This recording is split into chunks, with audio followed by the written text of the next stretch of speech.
Greetings everyone, DonTheCrown here, and we have the new champion reveal. As you may know, I've been playing champion as my main build for over a year now with my pretty much like Swiss Army champ or kind of sword king. I don't really know what I want to call it anymore, but I was very much looking forward to any changes here with champion.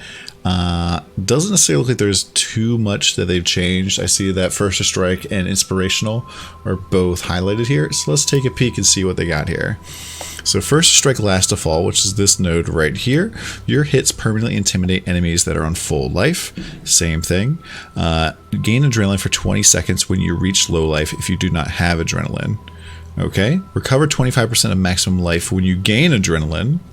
Remove all ailments and burning when you gain adrenaline.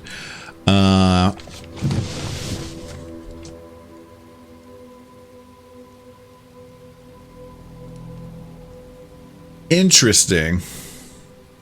So I like this a lot because my first reaction to this was, this is going to that's going to hurt us, right? But like the only thing they added pretty much is this line there, the you recover 25% of your maximum life when you gain adrenaline. And so that's really, really good because this won't proc when you're manually procking adrenaline, which is you weapon swap, you blood magic blasphemy yourself, and it takes you down to low life. And then you weapon swap back, remove the aura, and then use a panic flask to pull yourself back up nearly to full. It won't proc then, right? Because you'll hit low life, or you'll gain adrenaline, and basically, like, it'll like hit against your cap, so you won't be like against your reservation, so you won't be able to gain it. So you'll still be able to heal, but this is like if you get hit in a map and you go down to low life, you'll be boop bopped back up pretty nicely. So I think that's like a nice little buff. It's a tiny buff. It's a little instant heal when you get hit hard. If you get one shot, you're still gonna die, but it's definitely gonna create more situations where like your health's gonna go boop, boop, and it's gonna be super fast. So maybe instead of like a seething flask, you might replace it with bubbling. You gotta remember this can only proc every 20 seconds. Now you can also intentionally proc this when you drop a flag that gives you adrenaline, and that is like for a shorter period of time. So you can almost intentionally like insta heal yourself with like just dropping a flag that way, which is kind of neat, somewhat cheesy, but I like it. So like, let's say you're running Labyrinth or something like that, and you're stuck in a corner, you have no flasks, for some reason your flasks aren't regenerating, you could just like drop your flag over and over again to heal yourself. Not really the best use, but like, it's kind of interesting. The other one over here, Inspirational, I've long said is one of the worst nodes, period. And it's just because it's just not very good, right? It just doesn't really give you much. Let's go take a peek at what it does now. So 15% increased effect of your non-curse auras from your skills. That's the exact same thing. Banners reserve no mana. When you create a banner, it gains 40% of the stages of your place banner. So that's a buff from the original 20%. And you and your allies affected by your place banners regenerate 0.1% of maximum life per stage for each stage. Okay, so that's very different. Pretty much it used to be when you place your banner, you would heal everybody instantaneously for 0.5% per stage. So it could be up to, I think, 25% there. So this is pretty much like if you have a full stacked out banner, you get 5% regeneration. So that's different. And then you and allies get 12% movement speed. I honestly think that this node is 100% worthless, and I would not recommend this for anything except a support build. And overall, this is just uninspirational.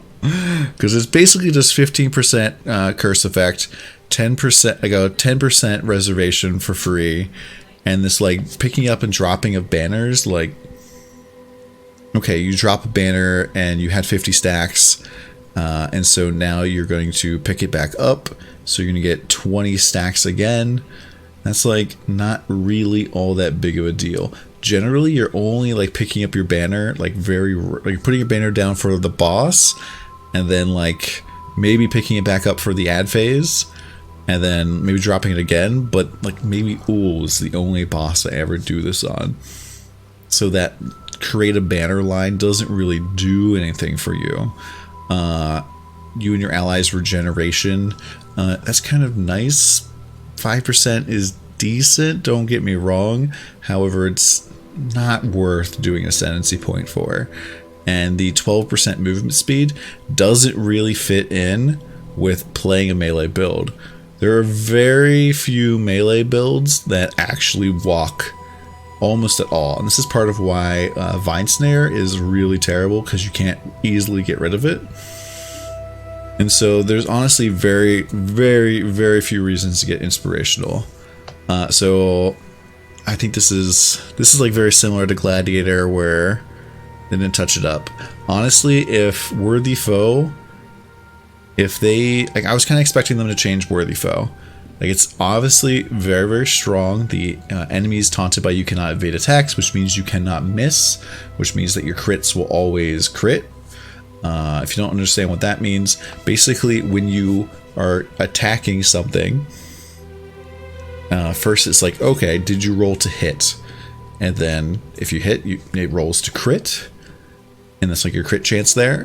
And then it rolls your chance to confirm your crit. So you have to like use your hit chance a second time.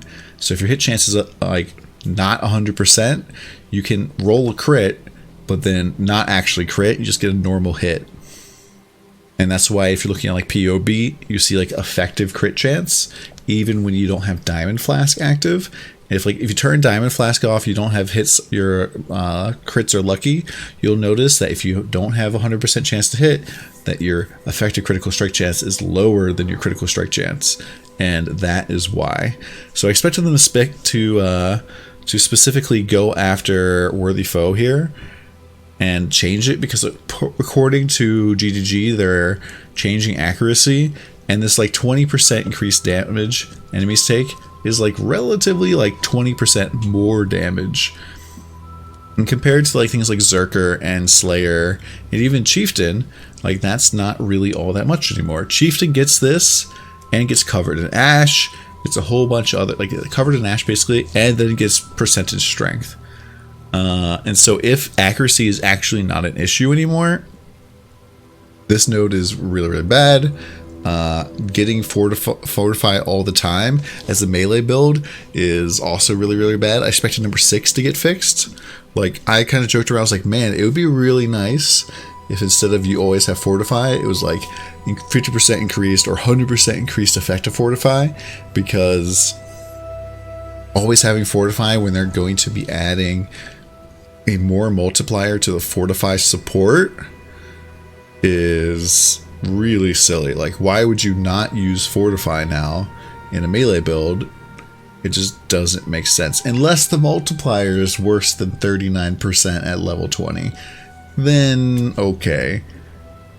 And if they do that, that's going to be a big failure. Also, Master of Metal, I feel like, has kind of been a failure of a node, mostly because Impale itself has been, for the most part, not used, not really gone after at all, and not really supported. There's only Impale on this node on the tree, compared to like things like cold damage over time multiplier and things of that nature that they added at the exact same time.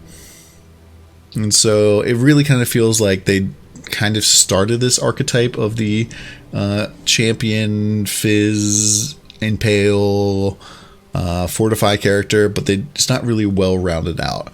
We haven't seen the talent changes or the passive changes yet on the tree yet, and there is definitely, what I've heard, a fortify node. We've kind of recently seen that, so maybe they'll make fortify really, really amazing, but this here doesn't really give you anything really awesome.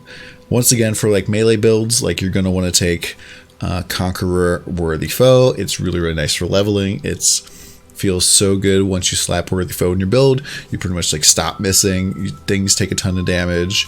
You take less damage because of Conqueror, especially if you have other minions and stuff hitting stuff. And then number 8 feels great because you're getting Intimidate pretty much if you're solo all the time. Adrenaline is an incredible buff, especially if you can self-proc it on yourself before the boss. But then like 14, Inspirational, there is absolutely no reason to take this as a melee character over 4, Unstoppable Hero, which is like you're going to have uptime all the time. But this is like still really, really small. It's like 10% of the time, 10% attack speed while you have Fortify. Arm and evasion while you have Fortify. Attack damage while you have Fortify. You can't be stunned while you have Fortify. The no stun is kind of nice. Now, would this like... compare this to like Berserker's new changes and things of that nature. It's kind of like a little bit behind now. So I probably would say overall that they gave this a teeny tiny little nudge. They're probably like Champion's been fine for like a year. This has been a great class. I've really personally enjoyed playing Champion a whole ton, but I would definitely say that the Champion is likely no longer the champion of Melee. It'll be really interesting to see what my new main Melee build is going to be going into this upcoming league, because I'm going to be playing a little bit of everything, trying different stuff out, but we'll see exactly what I do. And that's my thoughts, guys, on Champion. Let me know if you think I missed anything down below in the comments, or just always come by the channel at twitch.tv/DonTheCrown. I'll be streaming like every day, so we'll see you over there. Thank you much, guys. Have a good one.